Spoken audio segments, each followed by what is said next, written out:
ஆரம்பித்த ஒரு படம் தான் இது. திருதுப்புன்னு நம்ம பண்ணுறதுக்கு ஆடியன்ஸ் ரியாக்ட் பண்ணும்போது ரொம்ப சந்தோஷமாக இருந்தது. ஒன்று ஒர்க் அவுட் ஆகிருக்குன்றதுல ரொம்ப சந்தோஷமாக இருக்குது ப்ரோ. அண்டு வேறு என்ன, எல்லோரும் எஃபோர்ட் போட்டு பண்ணியிருக்கோம். நீங்கள் வந்து பார்த்துட்டு உங்களோட ஆனஸ்ட் ரிவ்யூ கொடுங்க. நிறைய படங்கள் எனக்கு பெரிய படங்கள் ரிலீஸ் ஆயிருக்கு. நடுவில் இப்போ இப்படி ஒரு பெருசாக தெரியும்னு நினைக்கிறீங்களா? அந்த இதுக்கான விஷயம் இருக்கா? சின்ன படங்கள் சின்ன படங்க இல்லை ப்ரோ. படம் நல்லா இருந்தால் ஆடியன்ஸ் பார்க்க போகிறாங்க. ஸோ சின்ன படம் பெரிய படங்கிறதெல்லாம் கிடையாது. அதெல்லாம் பிரேக் ஆகி எத்தனையோ வருஷம் ஆகுது. இப்போ நம்ம என்ன காலத்தில் வாழ்ந்துட்டு இருக்கோம். ஸோ அப்படின்றதெல்லாம் இல்லை. சின்ன படம் நல்லா இருந்ததுன்னா சின்ன படமும் பார்க்குறாங்க, பெரிய படமும் பார்க்குறாங்க. ஸோ அவ்வளோதான்.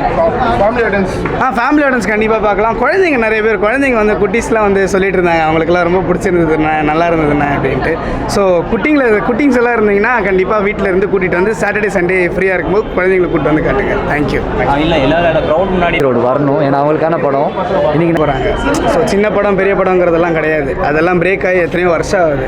அது நடக்குது, இனிமேவும் நடக்கும். நிறைய படமும் நடக்கும். ஆகாதுன்னு நினச்ச ஒரு இடத்துல சும்மா பேசியிருப்போம். பட் அதுதான் ஒர்க் அவுட் ஆகிருக்கும். ஸோ அந்த மாதிரி நிறைய விஷயம் படம்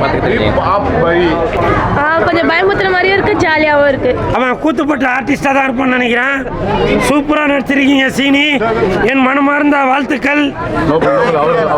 அதே மாதிரி இந்த படத்துக்கு அந்த சீனிக்கு யாரு என் படம் எனக்கு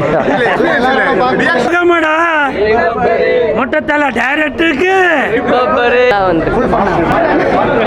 இல்லை எல்லாரோட இது இருக்குல்ல, விஷுவல்ஸ் வந்து ரொம்ப நல்லா இருக்கு. ஆக்சுவலி வந்து கொஞ்சம் த்ரில்லாகவும் இல்லை பேயை பார்த்து பயந்தீங்களா? இல்லை இருக்கும்போது ஒவ்வொருத்தவங்க இடத்துல சிரிக்கும் போது அந்த இடம் ஃபீல்லாம் உங்களுக்கு எப்படி இருந்தது? ப்ரோ அதுதான் ப்ரோ. காமெடி கவுண்டர் போட்டிருப்போம்.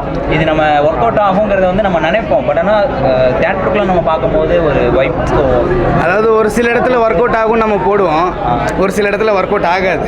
ஆக்சுவலி ரியலாக தான் ஒர்க் அவுட் ஆகாதுன்னு நினச்ச ஒரு இடத்துல சும்மா பேசியிருப்போம். பட் அதுதான் ஒர்க் அவுட் ஆகிருக்கும். ஸோ அந்த மாதிரி நிறைய விஷயம் ஒர்க் அவுட் ஆகிருக்கு. அது ஒரு மாதிரி இப்போ நம்ம பண்ணி அதை ஆடியன்ஸ் வந்துட்டு அதுக்கு ரியாக்ட் பண்ணும்போது இன்னும் சந்தோஷமாக இருக்குது அது பார்க்க. ஃபர்ஸ்ட்ல வந்து ஃபன்னா பண்ணிருக்கீங்க.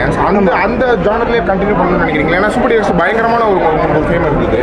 இல்லை ப்ரோ, இது எப்படின்னா அந்த காமெடி பேஸ் பண்ணி தான்றதெல்லாம் கிடையாது. நம்மளுக்கு அந்த கேரக்டர் பிடிச்சிருந்துச்சுன்னா அது எவ்வளோ சேலஞ்சிங்காக இருக்குன்றது தான் பார்ப்போம். இதில் நான் ஊர் ஸ்லாங் ஊர்க்கார பையனாக பேசியிருக்கேன். எனக்கு சுத்தமாக வராது. நான் சிட்டி பையன். நான் இப்போ நான் பேசுகிறதுலேயே உங்களுக்கு தெரியும் சிட்டி பையன். ஸோ நம்மளை அந்த ஊர் ஸ்லாங்லாம் பேசினா டாஸ்க்காக சேலஞ்சிங்காக தான் இருந்தது. ஸோ அப்படின்றது இல்லை,